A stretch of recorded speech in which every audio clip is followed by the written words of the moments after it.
and going to record this part. I want to start by just reminding us that artificial intelligence, as they said in the video, it's not quite to the level of human intelligence.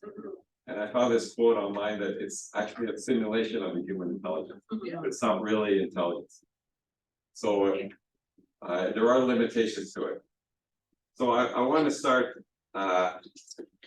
If you have anybody has any questions, we'll try to answer it. I'm not an expert in this, but if I don't know the answer, I can ask somebody else. Yeah. Just it's news this week that people in medicine and technology have devised an instrument which can be used to diagnose, let's say myself, and can immediately print out my medical condition and whether I have cancer or whether there's something wrong with my bladder or any of these things, and it does that. And so I don't have to travel. I don't have to go and get a CAT scan or any of those kinds of things. It does that automatically and with all kinds of precision.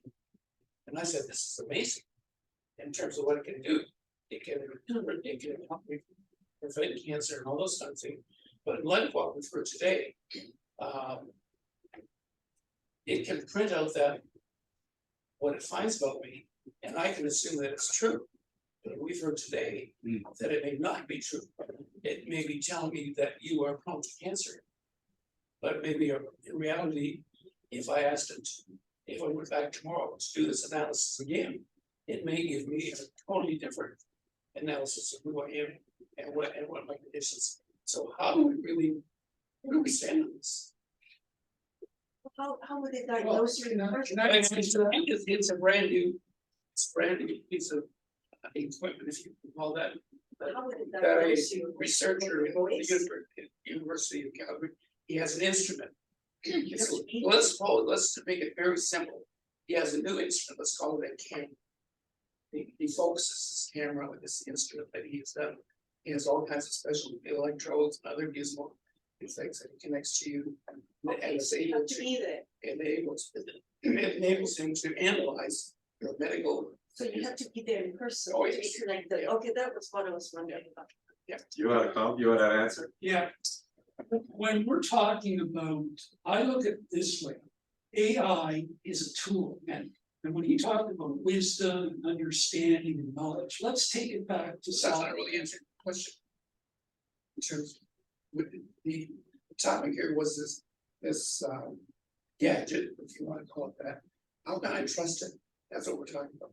Well, that's what I was getting, if you'll let me explain. When we take it back to knowledge, understanding, and wisdom, Solomon talks about understanding.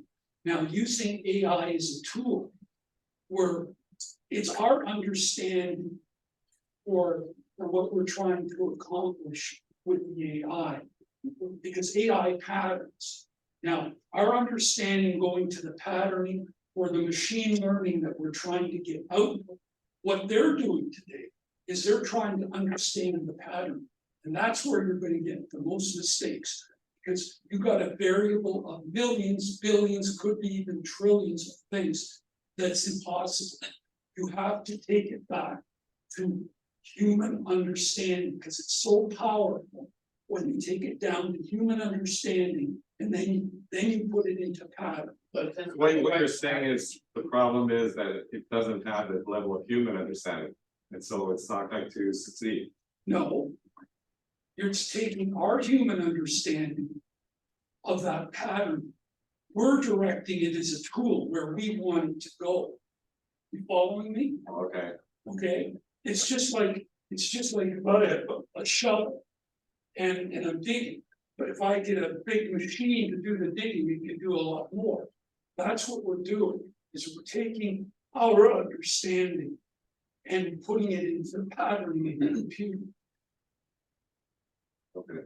No, we were talking, your question was about trust, yeah, but you can go to some doctors, right. so it's, After the fact.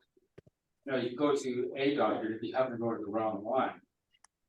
Yeah. Again, A class, somebody who's falsified their degree in medicine. That's interesting that you say that, because there was another article. It will disappear. Same paper, Oh, during the last, I see the cannot. people, okay. where a lady, a woman was diagnosed with incurable cancer. So. And she's alive and well today and had certain treatment and the prognosis of first doctor wasn't very well. Qualified. I wouldn't qualify. So in that way, the machine is just as trustworthy as a human. And so Bruno, Well, the thing that's is- why it's important in any sort of medical situation to get a second opinion. Yeah. What there is. Yeah. So Google has, there's a Google version, there's an Amazon version, there's so many different versions of ChatGPT that are generated by that you can get different opinions from. It seems like even Jeff is mentioning that you have to tell a story or a bio of, say, like yourself, then it's gonna give you all different kinds of answers. So you gotta interpret it. That's what Jim's saying. You gotta use the human intelligence to interpret what it's saying. Even you mentioned about ethics. If I were to write an essay about, say, the divinity of Christ, let ChatGPT produce it. We still have to interpret it and review it, and I can't quote it. Like it's not quotable because it's not generated by it's machine generation, right? Yeah. There is a now new category of books that are like part of, they said be careful of language. It's not really partnership, it's really just co-produced with ChatGPT. But it's opening up new fields of ethics, new concepts around what is considered ethical, non-ethical. So anyways, you're saying. No, even Hugh Ross, when he was here, he talked about how he uses AI to help him rewrite a book to be at a lower level of reading. Simplify it. To simplify it, and you know, he tells it to do it, but then he checks the work to see what it produces, and if it's not right, he's gonna change it. He doesn't just take it the way it is, but expect it to be right. Yeah. There's a question online here. Let's let Joe ask a question here. Joe, go ahead. Well, as I was watching, and thanks for giving me the moment here, as I was listening to the conversation between Jason and the other gentleman, the one aspect or element of humanity that AI cannot emulate is human emotion. Like when we go out to nature, forest, ocean, whatever probable actual human nature of interaction with nature is one thing that actually AI cannot emulate. Can be mimicked maybe, but it's not consciousness as far as AI as programmed as a tool or an instrument. So can we agree actually that AI as a tool that is an instrument that can perform tasks in a sense of manufacturing, in a sense, construction, manufacturing vehicles or anything else, even in the medical field, which you guys just discussed, yeah, it can do that probably faster than human beings can do. It won't get tired, won't be exhausted, doesn't need rest. It can just run because it's programmed to do that way with the machinery that we humans have designed. But can we agree that AI is just that, an instrument and not actual consciousness? Though it may be able to actually emulate it in other countries, possibly even for other stupidity that actually some may actually bank on that, but it's still just that, an instrument that we did design, per se, invent as a tool. Yeah, I think we can agree with that. Can I respond to that? Yeah, go ahead. So Joe, it's Robert here. I just wanted to mention, I agree with what you're saying, but it's like, I think John Walter would say that it's like a double-edged sword because it's a language generative model that we're shaping the landscape of our society and our culture by using this tool. And I want to just point out now that there's 2 documentaries online on Netflix. Well, one's on Netflix, it's called The Social Dilemma, but talks about how this tool is shaping and informing our society. And also a newer one come out called The AI Dilemma, Artificial Intelligence Dilemma, that we're seeing and understanding the nefarious side and the good side of these technologies. Yeah. Yeah. Yeah, there is both a good side and a bad side. Like I said, Hugh Ross himself is using it to help him rewrite books at a different reading level and so to save him time to do that. But he checks the work. He doesn't trust the AI. So what do you think here, and people online and people in the room here? what are some of the dangers of AI? Well, AI, in my opinion, can be manipulated and utilized for two directions. One could be actually for scams and cons, depending on the provocative direction of societies that actually are for personal benefit, mostly monetary. In other directions, yes, it can be beneficial as well.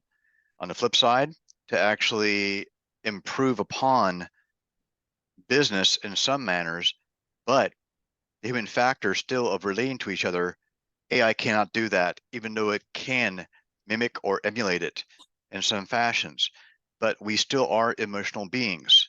We've been designed that way through, for one, our belief systems that we have, that God, universal source, however your higher power, has actually given you that actual ability of being emotional. That part that I have seen in the past decade or so, since AI has been introduced to us, that we actually became part of it with Siri, Google, and so forth, even others of Alexa, is still just literally a tool. And yes, it has been introduced to other aspects of industries or producing things or products, but what it has not done is actually understanding about our emotional connection of love, joy, happiness, anger, rage, various actual aspects of our own construct, in a sense that this universe or God has given us as a beautiful gift of blessing. Thankfully, AI has not gone that direction that I'm grateful for. It's a great tool, yes, and it can be used for both bad and good, or as you might define it, as evil, but it depends on the perspective of the human being using that actual tool. At least that's my opinion about it. Go ahead. I'm thinking, artificial intelligence, once you hit the go button, it has an agenda. It wants to achieve something. And you can have human beings like that too, with an agenda. But I don't know if artificial intelligence, like it can try to mimic a conversation, but it doesn't do it very well. Whereas two people, if you get two people that are good listeners, the conversation could go in unpredictable ways, veering away from any kind of an agenda.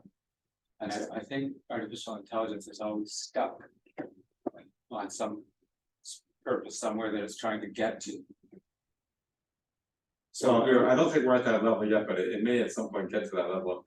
And I don't know how many of you have seen the Terminator movies, where the military creates this huge computer, and the computer decides it doesn't want people around anymore, it starts a war. And it wants to exterminate all people. It has an agenda. But in that, we're not at that level where computers have that sort of goals or ability to plan.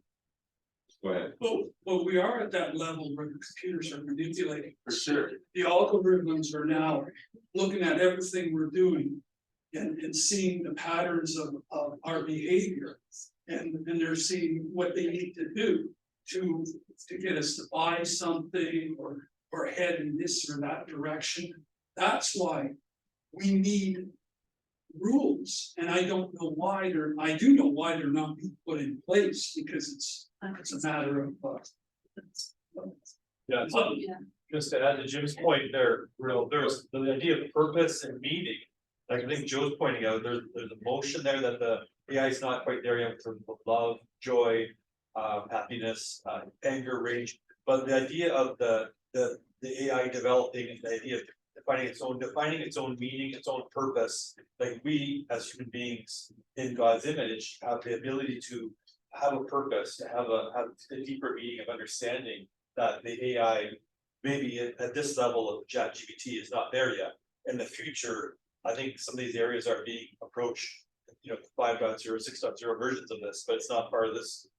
It's not a futuristic conversation in terms of that. It's not there yet.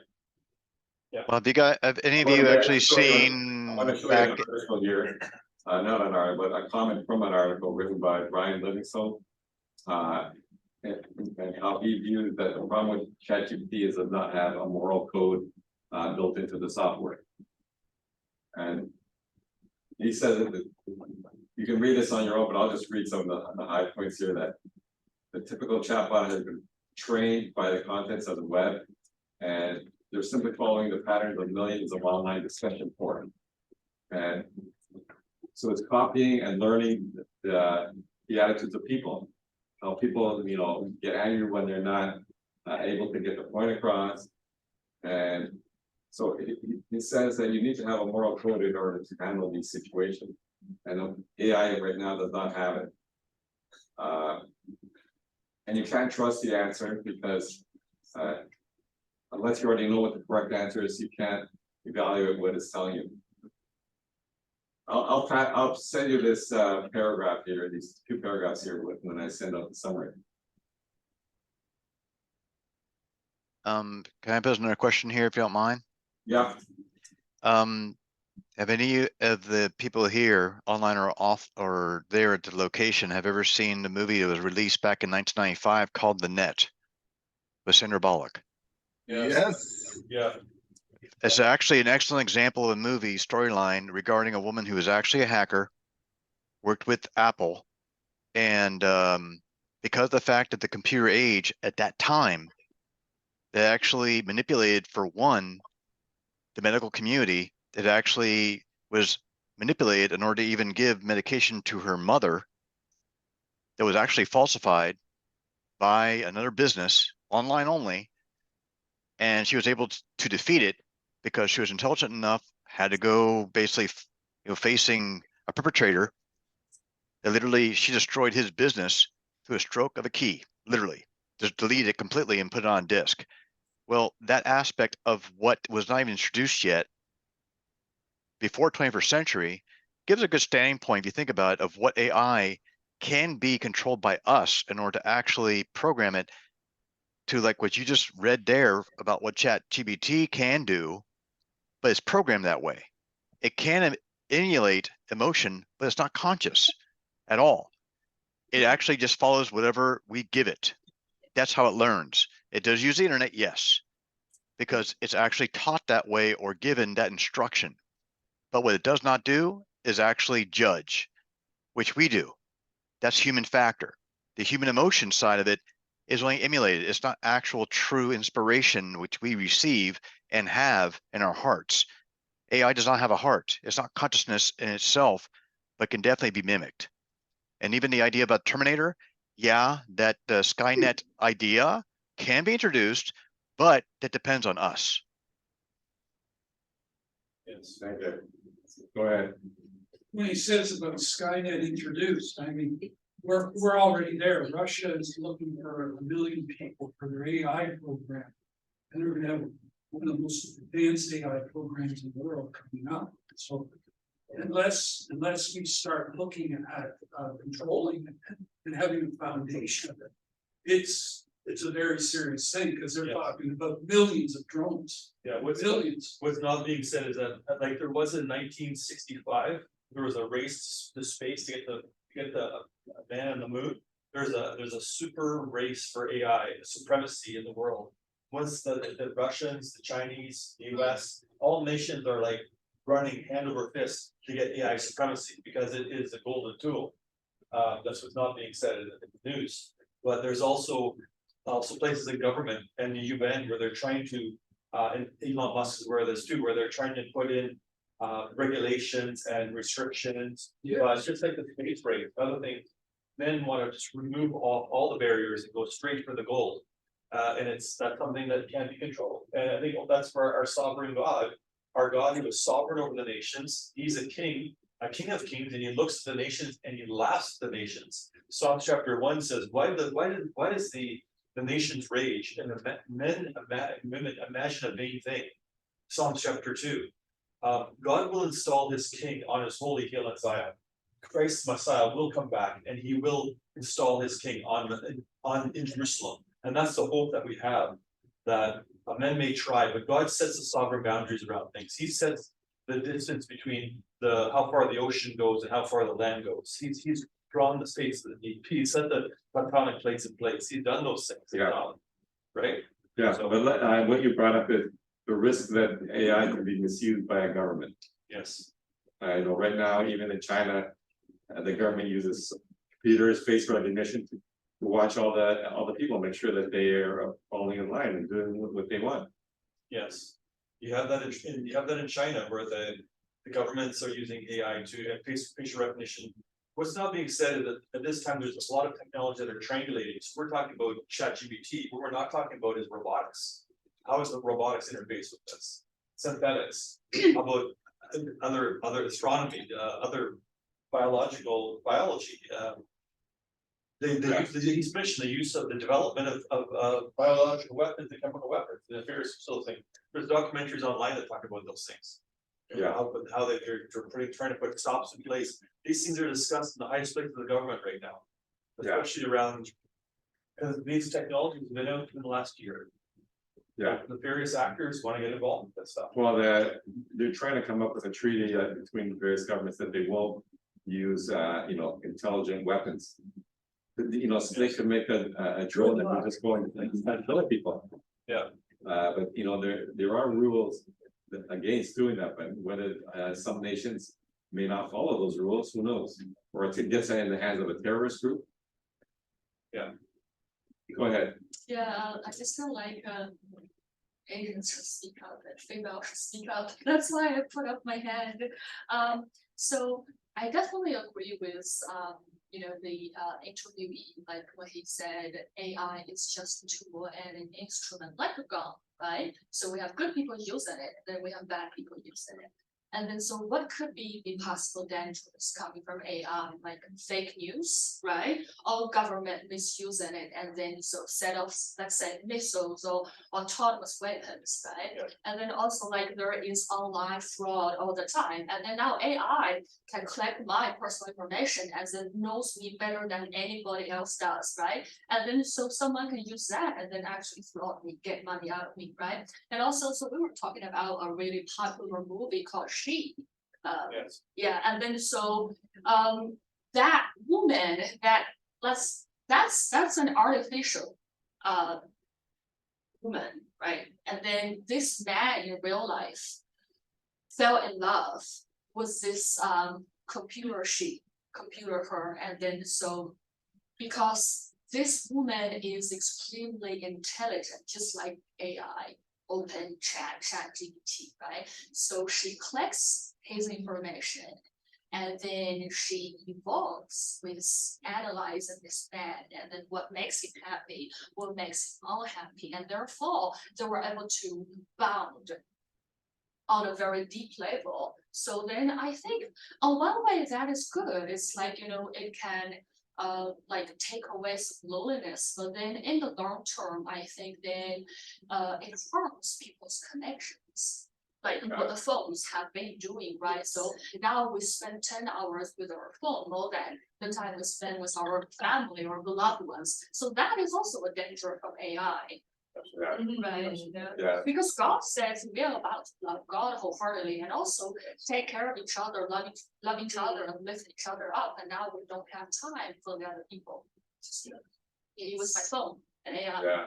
Not just, and to add up with what she said, if I may share, well, we're with AI every day, unknowingly. Every day we are with AI. So as we speak right now, our phones are actually reading what we say. And if you are very much if you look at Google on your phone, then sometimes they would put ads or on your Facebook of what you actually uttered towards another person. It's advertising to you what you have just said.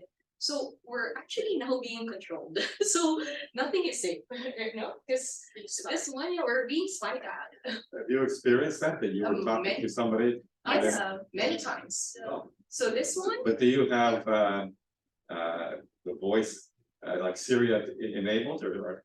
no, it's just I don't have Siri, it's Android. But if you just say that cat, later it's gonna show me a lot of cats. Okay. Okay, so I was having a chat with somebody on WhatsApp. This was a while ago. I'm just texting, I can't remember who, but it was a chat.